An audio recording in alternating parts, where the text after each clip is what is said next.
أعوذ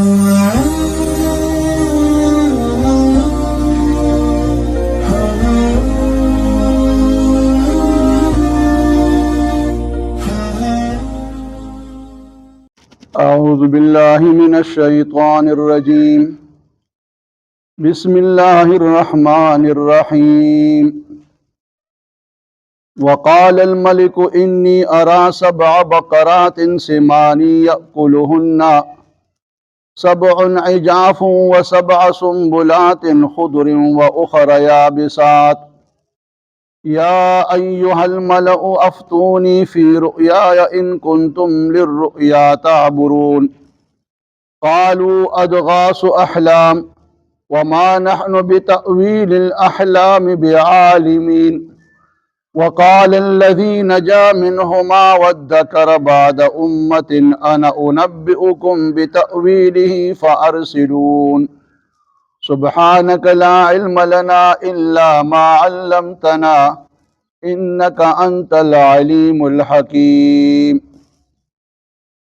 لدين روان دي آیاتون مبارک کے اللہ ارشاد فرمائل چې کله حضرت یوسف علیہ السلام هغه دواړو ملګرو د قید خانې ته د هغې د خوب تعبیر بیان کو او ورته وویل چې یو کس به چې کوم دی هغه به خپل مالک باندې شراب څکي یعنې ګویا هغه به ازادیږي او دویم کس چې کوم دی هغه به پسولی کیږي او د هغه د سر نه مارغې خوراک کوي او بیا د کم کس باره کې چې د هغه یقین او چې هغه به ازادیږي نو هغه ته دا وویل چې ته خپل بادشاه خپل مالک وړاندې زما تذکره وکړه چې په دې قیدخانه کې یو قیدي موجود دی او بې ګناه قیدي دی. اوس دغه دی کې چې کله یوسف علیه السلام اگر چې دا مصیبت نه د خلاصي دپاره سو ذریعه لټول دا ناجایز نه دي ولیکن د یوسف علیه السلام چونکې ډېر لوی شان او مرتبه وه او د هغه د شان د هغه شان مطابق هغه دپاره دا مناسب نو چې هغه چې کوم دی د خپل خلاصۍ دپاره د یو انسان چې کوم دی ذریعه اپنو کړي. نو دغه دی کې شیطان د هغه کس نه د یوسف علیه السلام دا ذکر د خپل مالک وړاندې کول نه ایر کو او د هغې په وجه باندې یوسف علیه السلام مزید څه کاله په قیدخانه کې قید پاتې شو. اوس چې کله الله وغوښتل الله چې کله د یو کار اراده کول وغواړي د هغې دپاره الله بیا اسباب مهیا کوي او اسباب وله پیدا کوي. اوس هر کله چې الله وغوښتل چې یوسف علیه السلام د جیل نه بهر روزي نو الله ولې اوس ذریعه او سبب اوس پیدا کو. روایت کې دا راځي چې جبریل امین علیه السلام تشریف فرما شو یوسف علیه السلام ته راغی په هغه باندې سلام واچو او بیا ورته د هغه د رهایۍ خوشخبري ورکړه چې را الله ستا د قیدخانې نه د رهایۍ فیصله کړې ده او ته به قیدخانې نه رها کېږي او چې کله د جیل نه وځې تا ته به د دې علاقې د دې ملک اقتدار ملاویږي بادشاه به ستا تابع وي خلک به ستا تابع وي تر دې چې کمرونو ته په کوی کې غورځولې وي او تا باندې ظلم او زیاتي کړو هغه غرونه به تا ته بیا چې کم دی ناست وي او ته په هغې باندې غالب یې هغې به مغلوب وي. او بیا یې ورته دا وفرمایل چې ستا د رهایۍ دپاره الله چې کومه ذریعه جوړه کړې ده هغه دا ده چې بادشاه به خوب ویني او بیا د هغه خوب دا تعبیر دی. اوس دغه دی کې چې کله جبریل امین ورته دغه خوب تعبیر مخو او بیا ورته وفرمایل چې بادشاه به چې کوم خوب ویني د هغې به دا تعبیر وي. اوس علما فرمایي چې یو خو د یوسف علیه السلام خپله خوب چې کوم لیدلی و 11 ستوري او 9 سپومې چې دا ماته سجده کوي دغه خوب په وجه باندې یوسف علیه السلام په ډېر مصیبت کې او تکلیف کې گرفتار شو او د بادشاه دا خوب به د دپاره د رحمت او د خوشحالۍ باعث ګرځي. نو دغه د مصر بادشاه چې هغه ریان بن ولید د هغه نوم دی هغه خوب ولیدو. خوب کې دا ویني چې د یو دریاب نه اووه غواګانې خس سربې راووتلې ورپسې چې کوم دی اووه نورې غواګانې وې چې هغه بلکل مانده وي او کمزورې وي دغه اوه چې کوم وروستو راووتې کمزورې غواګانې په دې سربو غواګانو باندې حمله وکړه ورغوټه شولې او هر یوې غوا چې کوم دی یو غوا بالکل سالمه تېره کړه په خېټه کې بالکل تېره کړه خو دا ده چې هغه کمزورې مانده غواګانې همغه شان مانده پاتې شولې هغوی ته سرووالی پکې رانغی او بیا یې دا ولیدل چې را اوه شنه وږي دي د هغې نه علاوه اوه وچ وږي چې کوم دي هغه راولګېدل او دا شنو وږو نه ګیر چاپېره شو او هغې هغه شینوالی بالکل ختم کو او بالکل وچې شوې او هېڅ پکې نو چې دا خوب یې ولیدو بادشاه ډېر خوفزده شو پریشانه شو چېرې دا خو ډېر خطرناک خوب دی الله د هغه خوب دلته ذکر کوي بیا د خپل زمانې چې کوم د خوب ماهرانو کاهنانو جادوګرو وغیره یا اهل علم والا حضراتو هغې راطلب کړل او د هغې نه د دې خوب تعبیر تپوس وکړو نو الله لومړني آیت کې فرمایي وقال الملک وویل بادشاه د مصر بادشاه وویل انی ارى 7 بقرات زه وینم په خوب کې 7 غواګانې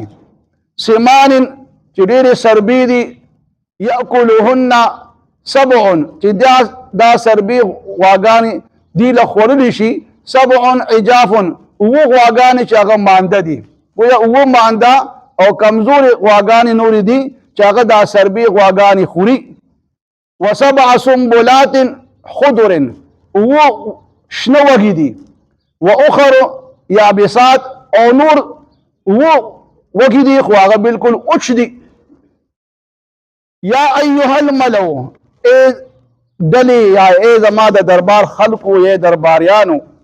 ای د خوب تعبیر کوونکو خلقو افتونی ما ته ووایه ما ته تعبیر بیان کې فی رؤیای زما د خوب ان کنتم لرؤیا تعبرون کچره تاسو ای د خوب تعبیر بیان کوونکي نو ما ته د دې خوب تعبیر بیان کې اوس دغه دی کې خوبونه بعضې خوبونه چې کوم دي هغه یو منضبط خوبونه وي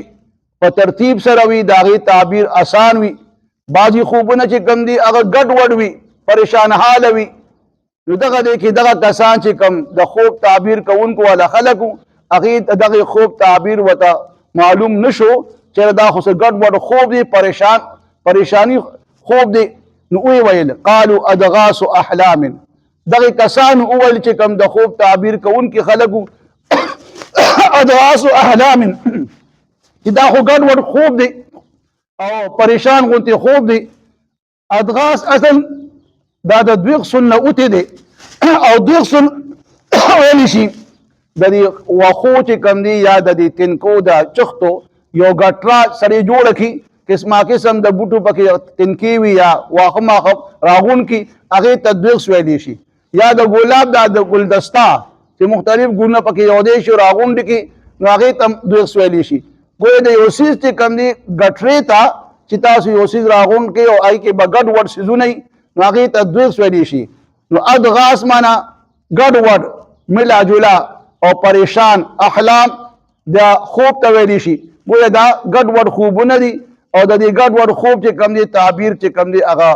صحیح نه وي هغه معلوم نه وي نو وی ویل وما نحن بتأویل الاحلام بعالمین نو مونږه تعبیر کوونکي د دې خوب باندې مونږه پوهېږو نه مونږ ته د دې خوب تعبیر معلوم نه دی اوس دغه دی کې چې کله بادشاه دا خوب بیان کو او دغه د خوب تعبیر کوونکو خلکو هغې نه عاجزي ظاهره کړه چې مونږ د دې خوب تعبیر مونږ ته معلوم نه دی نو هغه ساقي چې کوم د جیل نه رها شو د بادشاه ساقي چې کوم هغه ولاړو هغه چې دا خوب اورېده او نو دغه دی کې ورته یوسف علیه السلام یاد شو چېرې په قیدخانه کې خو یو کس شته یو ډېر عالم دی فاضل دی نیک انسان دی رښتینی انسان دی د ډېر ښکلي اخلاقو مالک دی هغه چې کوم دی مونږ ته زمونږ د خوب تعبیر بیان کړی او هغه رښتیا شوی نو دغه دی کې دغه کس چې هغه یوسف علیه السلام تذکره ایره کړې وه د خپل بادشاه روان دی بعضې وایي چې هغه د یرې نم چې کوم دی دا تذکره نه کوله چېرې دویم چېرې په قید کې یو بېګناه قیدي دی نو هسې نه بادشاه په باندې چې کوم دی ما ته راوګرځي چېرې ته خپل ځان یادې هسې نه ما دوباره بیا جیل ته بوځي خو برحال هغه خبره د هغه نه ایره وه او بیا ورته څه موده پس یاده شوله دغه وقال الذي نجا منهما الله اول هغه کس چې خلاص شوی په هغه دواړو کسانو کې هغه کس بادشاه ته وویل وذکر بعد امه او دې کس ته یاد شو یوسف علیه السلام ډېر موده پس امه اثر کې ویلی شي جماعت ته ویلی شي خو دلته مطلب دی نه د ورځو مجموعه ده مجموعه د ایام یعنې ډېره موده پس تقریبا 2 کاله پس چې دا ورته دته یاد شو نو دغه کې د اول بادشاه ته چې انا انبئکم بتاویله زه به تعالی خبر درکړم ستا د دې خوب په تعبیر باندې خو فارسلون پس ما اولېږه کم خو اولېږله په دې ارسلون کې دا ټولې خبرې رالې چې را په دې قیدخانه کې یو قیدي دی جیل کې قیدي دی اگر چې کوم دی د خوب تعبیر بیانوي او هغه خوب صحیح بیان تعبیر بیان شي لہذا ما چې کوم دی زما دپاره د جیل خانې د تلو بندوبست وکړه گویا باقاعده سرکاری سے اجازت نامه به وي هغه راله حاصله کړه او ما چې کوم دی اولېږه قیدخانې ته چې زه لاړ شم او قیدي سره میلاو شم نو د فارسلون کې دا ټولې خبرې رالې چې ما قیدخانې ته اولېږه د ما دپاره باقاعده اجازت وکړه چې زه لاړ شم جیل ته او ستا دا خوب هغه ته بیان کړم هغه به ما ته د دې پوره تعبیر بیان کړي وقال الملک ویل بادشاه انی ارا زه وینمه 7 بقرات وغواګانې سمان چې هغه سربي دي یاکلهن 7 عجاف او دا سربي غواګانې دې له خوړلی شي خوري وغواګانې چې هغه کمزوري دي او مانده دي و7 سنبلات خضر او دغه شان خوب کې وینمه 8 شنه وږي دي و اخر یابسات او دغه شان نور وږي دي خو هغه اوچ دي یا ایها الملو ای ډلې افتونی ما ته تعبیر راکې ما ته وښایې فی رؤیای د ما د خوب دا تعبیر ما ته وښایې ان کنتم که چېرې تاسو یې للرؤیا تعبرون د خوب تعبیر کوونکې نو ما ته د دې خوب تعبیر بیان کې نو قالو دغه خلکو وویل ادغاث احلام دا خو ګډ وډ خوب دی وما نحن بتأویل الاحلام بعالمین او منګه نیو منګه په تعبیر کوونکو د داسې ګډ وډ خوبونو باندې پوهېدونکي نه یو وقال الذي اول هغه کس نجا منهما چې خلاص شوی و د قیدخانې نه هغه 2 کسانو کې یو کس چې خلاص شوی و د قید نه وذکر بعد امة او یاد یې کو یوسف علیه السلام ډېره موده پس انا انبئکم زه به خبرداری درکړم تاسو ته بتأویله په تعبیر د دې خوب خو فارسلون ما اولېږې قیدخانې ته چې هلته لاړ شم او هلته یو قیدي دی هغه ته به د دې خوب بیان وکړم او هغه ما ته تعبیر وښیي وقال الملک وویل بادشاه انی ارا زه وینمه خوب کې 7 بقرات سمان 7 غواګانې ښه سربې یاکلهن 7 عجاف چې نور 7 غواګانې دي کمزوري دي هغه 7 غواګانې دا سربې غواګانې خوري و7 سنبلات خضر او دغه شان خوب کې وینمه چې 8 شنه وږي دي و اخر یابسات او نور چې کم دي وږي دي خو هغه اوچ دي یا ایها الملو ای ډلې افتونی تعبیر راکې ماته فی رؤیا زما د دې خوب ان کنتم للرؤیا تعبرون که چېرې تاسو یې د خوب تعبیر کوونکي نو قالو هغې وویل ادغاث احلام دا خو ګډ وډ خوبونه دي وما نحن بتأویل الاحلام بعالمین او منګه نیو په تعبیر کوونکي د ګډ وډ خوبونو باندې پوهېدونکي وقال الذي وویل هغه کس نجا منهما چې خلاص شوی و د قیدخانې نه هغه 2 کسانو کې یو کس وذکر بعد امة چې یا شو هغه ته یوسف علیه السلام ډېره موده پس انا انبئکم زه به خبرداری درکړم تاسو ته بتأویله د دې خوب په تعبیر باندې خو فارسلون پس تاسو ما اولېږې قیدخانې ته چې تاسو نه د دې خوب تعبیر زه معلوم کړم د قیدي نه